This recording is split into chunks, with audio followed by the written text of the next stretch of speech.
So aside from having to do press, how is your day going? It's good. I woke up this morning pretty early for me and have been having a great morning. So and now that the weather is getting good, it's exciting to go outside again. Yeah, you were on the road for a pretty big tour for 3 weeks or so. How's it been to be back and getting acclimated back to Nashville? Yeah, I'm trying to keep busy because I was so happy to be on tour and was sad to come home. But I'm definitely keeping busy and thankfully the weather is good. Thankfully I came back to good weather. Right. The tour took you all over the country. How long did you have to keep it a secret that you were doing the tour? I actually found out really quickly and then created promo posts like the week that I found out. So I didn't have to keep it a secret too long, thankfully. Um, I know a lot of other people wait months before they tell the Right. world. So I think I lucked out a little bit in that regard where the excitement was all quickly happening. And you kept everyone up to date throughout the tour with videos of you performing, videos of you hanging out and talking and all that kind of stuff, which I'm sure made a lot of people happy. Now, the question I have is where in your set do you put All My Ex's Moms? Do you front load it or is that the second to last song? It's the last song. That's the So last song. yeah, so if I headline, it would probably become the encore. Oh, okay. Now, at this point in time, so many of your songs have been placed or treated like singles. Was it easy to put together a set list for that run? Thanks. Yeah, I mean, it mainly I just decided to make it the last two EPs. So the EP that I'm currently working on and the EP prior to it. Um, sorry, there's construction going on. But Here too. I think there's construction everywhere. In my town, yes, your town, everywhere. that's Nashville. Where are you located? Long Island, New York. Okay, I'm from New Jersey. So Yeah, it is the Wikipedia true? Old Tappan, New Jersey. yes, yeah. So right on the border of New York, very, very close. Exactly. There, taking you off course for a second. There's so much music industry near where you grew up in Yeah. Nyack and the surrounding towns like that. Were you aware of that growing up? I mean, I did do voice lessons and go into New York City for auditions after school, and I did theater at Helen Hayes Youth Theater. So Oh, I knew that there was an ability to do music around where I was. I just didn't know like the rich history of it, I guess. yeah, all these management companies are right outside of New York City there. And I didn't realize that until I started working for one of them in Nyack, because you're kind of trained to think it's in the city or it's not. Hmm. And you don't realize all the city people hit their limit and they go, I don't need this. I'm getting out. And they all go to Jersey, Long Island, Westchester, etc. Yeah, so many people just commute into the city because they don't want to live in New York City. Yeah. Exactly. But I took you off course there when you're putting together a set list like that. And at this point, you've had a bunch of single releases and the music videos. I love how on Spotify, how you have those 2 or 3 second loops that tell you what the song is sort of about. And that kind of makes things feel like real singles. So when you're Yeah. going up there, it's probably like if you did 10 songs, 10 of them were singles in some fashion.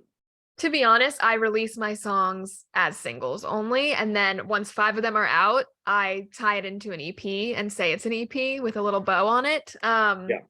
But the way that music marketing is going these days, I think, especially as you're growing your numbers and um, you're like as people are learning who you are as an artist, singles are king right now. So Yeah. that's kind of the method that I've been going is just releasing each song and making it super special and promoting the hell out of that song and then moving on to the next one.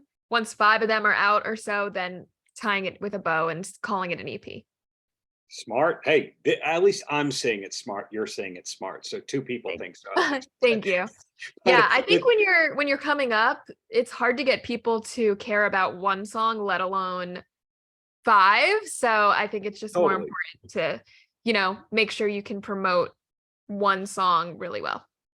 Yeah, I thinking about it, some of my favorite bands have put out new albums in the last 3, 4 years. Not eager to listen to the whole album, but if they leak that single 4 weeks before the album's coming out, you listen to that one 12 times.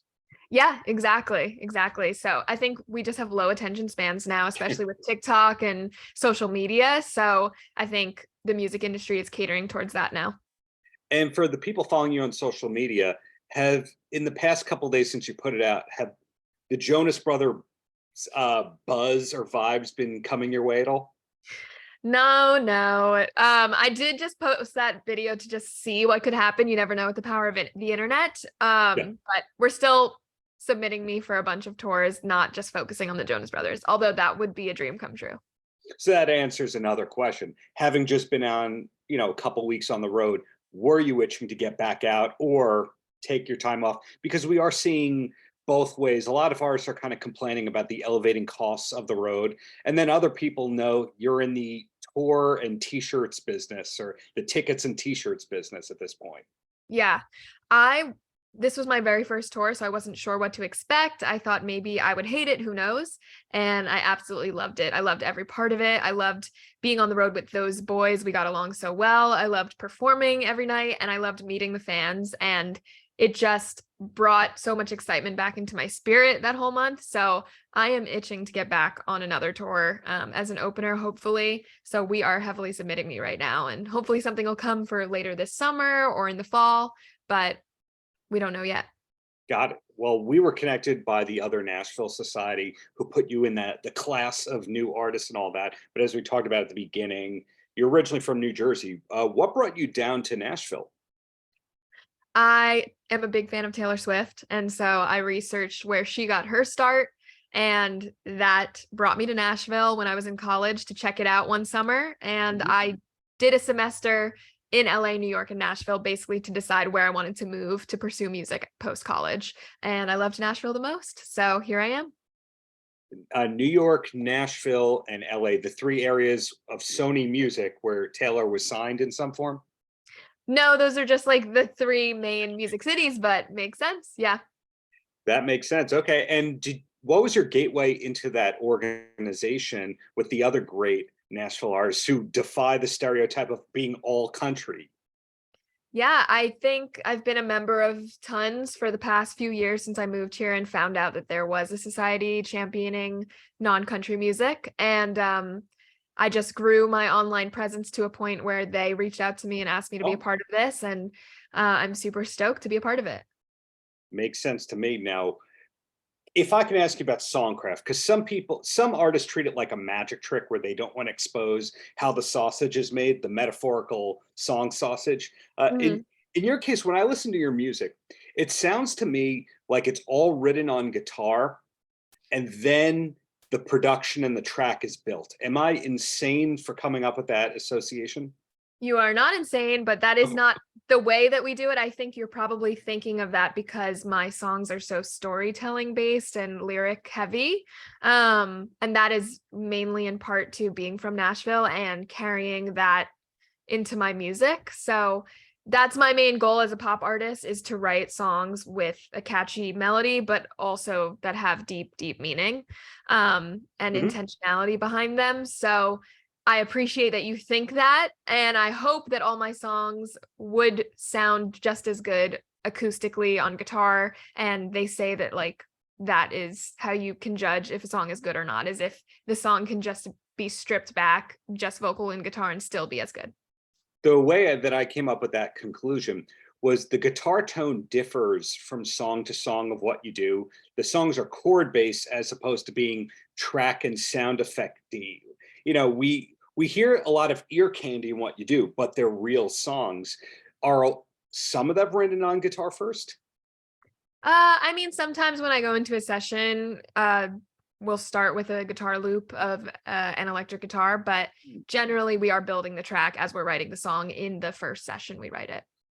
Wow. Okay. So do you demo your stuff before you go into the proper recording?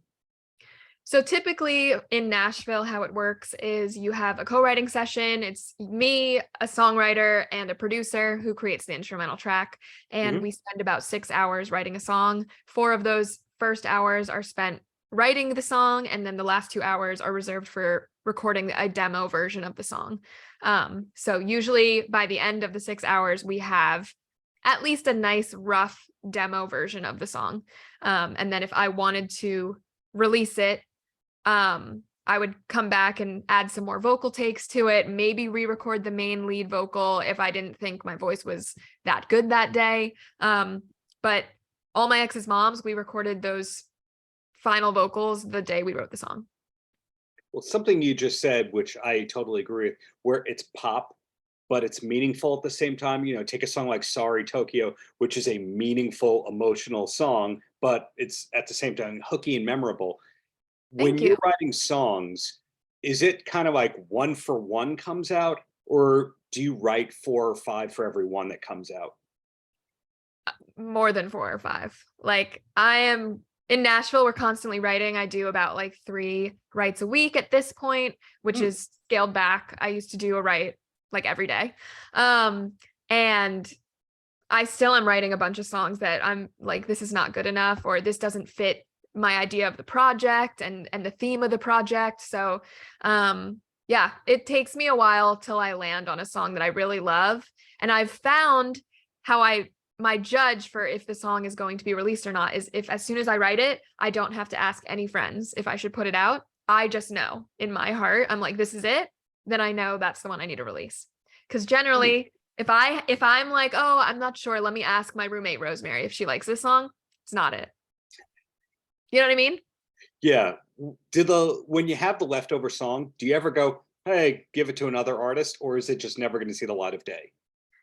At this point, there's just no way for it to see the light of day unless like a friend of mine heard it and wanted to release and asked me to give it to them. But we were just talking about how there's no like website you can just put up unused songs on right now, but there should be. And that might be yours. Yeah, maybe we'll create it. We'll go on Shark Tank. I think it's the old songwriting adage, change a word, get a third. When you're sitting in the songwriting thing and you say, I don't think it should be they are, it should be there. And then suddenly you have 33% of the copyright forever and the other people are annoyed at you. And we don't know how many times in history that's happened, but I would have to assume most times. I say generally, if you were in the room during the session, even if you didn't contribute much to the song, like you still contributed your time and energy. So I think you deserve a cut.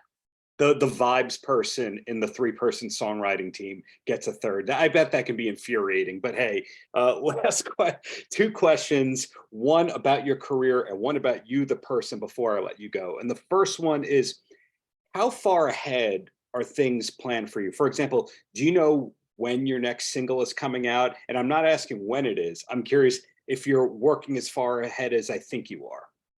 I do have the next single ready to be released. It's going to come out in May. And that will tie up the EP. And then we're going to start the next project of songs. And of course, my next show is in London on May 20th. So we're getting ready for that as well.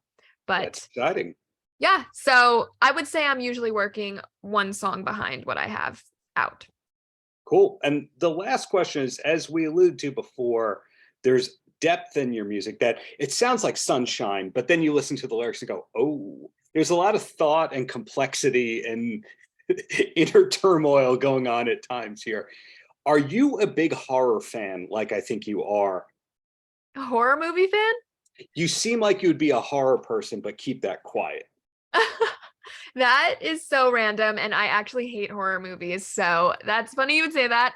I do really like thrillers, though. I feel like they usually have really interesting plot lines that make you think, and I like that. So I will endure some being scared to watch a thriller sometimes.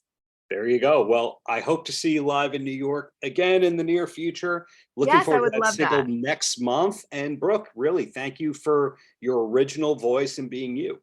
Thank you so much. I really appreciate you taking the time, Darren. Paltrocast.